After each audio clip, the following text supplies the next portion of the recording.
नमस्कार दोस्तों, मैं अंकुर उपाध्याय स्वागत करता हूं आप सभी का एक बार फिर से अपनी नई वीडियो में।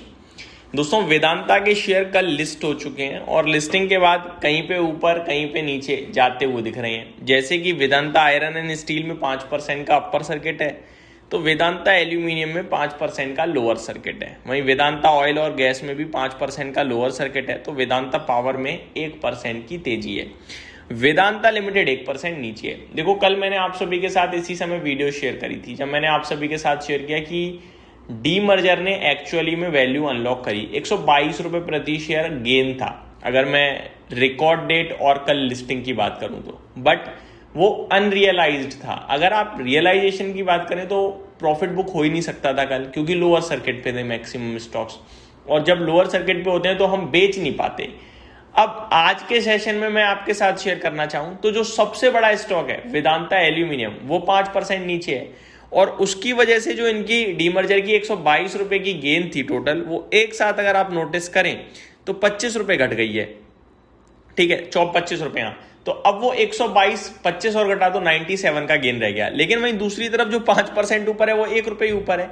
देखो, आप ये नहीं कह सकते कि परसेंटेज में तो वो 5% ऊपर है, वो नीचे तो इक्वल है। नहीं, टोटल एक शेयर पे 1 रुपए बढ़ रहा था, तो 122 रुपए टोटल अगर आप कैलकुलेशन करोगे रुपयों की, तो वो 122 रुपए गेन थे।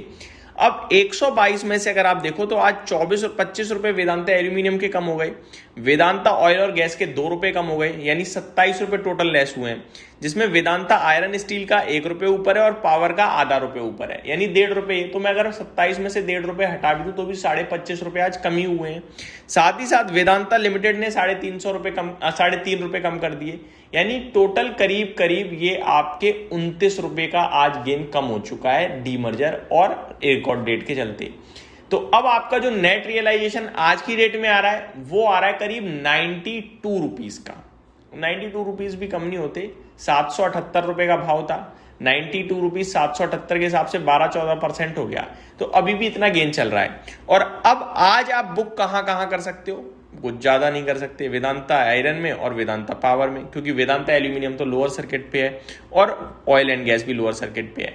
अब लोगों का सवाल ना ये नहीं हो रहा है, कैलकुलेशन नहीं बिठा रही है पब्लिक ये नहीं कह रही कि यार इतना बन रहा है, बेचूं नहीं बेचूं। पब्लिक कह रही है करूं क्या। देखो, करूं क्या में मेरा मानना ये है कि बहुत ज्यादा बड़ा पोर्टफोलियो हो गया होगा आपका। अगर आपकी पोर्टफोलियो में पहले टोटल 10 शेयर्स थे, नंबर ऑफ शेयर्स, ठीक है, अलग अलग कंपनीज के, तो अचानक से वो 14 हो गए होंगे, तो बड़ी मैनेज करने में दिक्कत हो सकती है, हो रही हो आपको। मैं सिर्फ इतना बोलूंगा कि आप 3-6 महीने दो इन्हें। ऐसा नहीं है कि आप इंस्टेंटली सोचते हो चीजें हो जाए, नहीं, मार्केट में इन्वेस्टर को कूदने तो दो, वक्त दो। और जो आप सोच रहे हो कि मैं ये बेच देता हूं, ये रख लेता हूं, ये गलत पड़ जाएगा। आपको पांचों एंटिटीज को रखना होगा। अगर आप पांचों एंटिटीज को रखते हो तभी आपको समझ में आएगा एक्चुअली में गेम किधर हुआ। आपको होल्ड करना पड़ेगा भाई साहब। फ्रेश एंट्री के बारे में मैं आपके साथ बात करता हूं, लेकिन उससे पहले जिनको डीमर्जर वाले मिले उनके बारे में थोड़ा सा और शेयर करना चाहूंगा।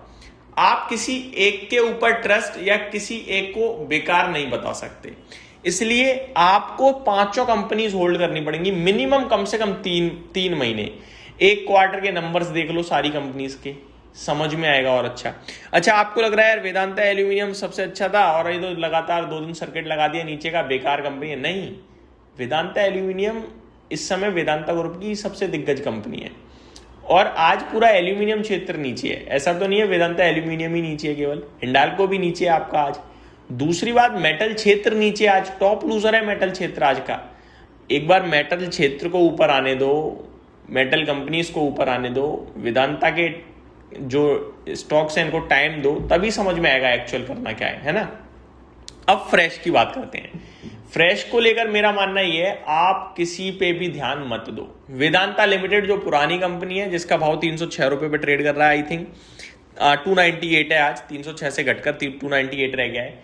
इसमें अगर आपका दिल है तो लो, नहीं है तो मत लो। मतलब कंपलसरी अगर आप चाहते हो मैं लूं ही लूं, तो वेदांता लिमिटेड होगा केवल लेने और बेचने लायक, वरना इस समय मुझे लगता है आप पूरे वेदांता ग्रुप से दूर रहो। खराब नहीं है, क्योंकि सर्किट पे ट्रेड कर रहे हैं। जब सर्किट पे ट्रेड करते हैं तो आपके लिए रिस्क काफी हाई हो जाती है। और सवाल को बहुत सारे होते हैं। मान के चलो मैं मान लूं वेदांता आयरन एंड स्टील तो मैं आज खरीद ही नहीं सकता क्योंकि सर्किट पे लगा है ऊपर के। मान लो वेदांता ऑयल गैस या वेदांता एल्यूमिनियम में आज ले लेता हूं, लोअर सर्किट पे है, कल को फिर लोअर सर्किट लग गया तो मैं 5% लॉस में चला जाऊंगा और बेच भी नहीं पाऊंगा। और कल को अगर अपर सर्किट लग गया तो मेरे लिए 5% बन गया, बट मेरे लिए कंफ्यूजन खड़ा हो गया कि अगर मैं प्रॉफिट बुक कर लेता हूं तो फिर मैं दोबारा नहीं खरीद पाऊंगा। ऐसी सिचुएशंस में आप जितना दूर रहोगे उतना अच्छा है, क्योंकि दोनों तरफ दुखी होता है यहाँ। तो सर्किट टू सर्किट में हमें रिस्क नहीं लेनी है, हमें वेट कर लेना है। समय आएगा, ये स्टॉक चलेंगे भी गिरेंगे भी, आराम से मौका मिलेगा। ये टी सेगमेंट से बाहर आने दो, 5-10 दिन में बाहर आ जाएंगे, फिर आपके लिए नॉर्मल ट्रेड करेंगे, वहां पे आप ध्यान दीजिएगा। तो ये मेरी तरफ से आपके लिए एक अपडेटेड वीडियो थी। उम्मीद करता हूँ डिटेल्स पसंद आई होंगी। Thank you so much for watching this video. Have a great day guys.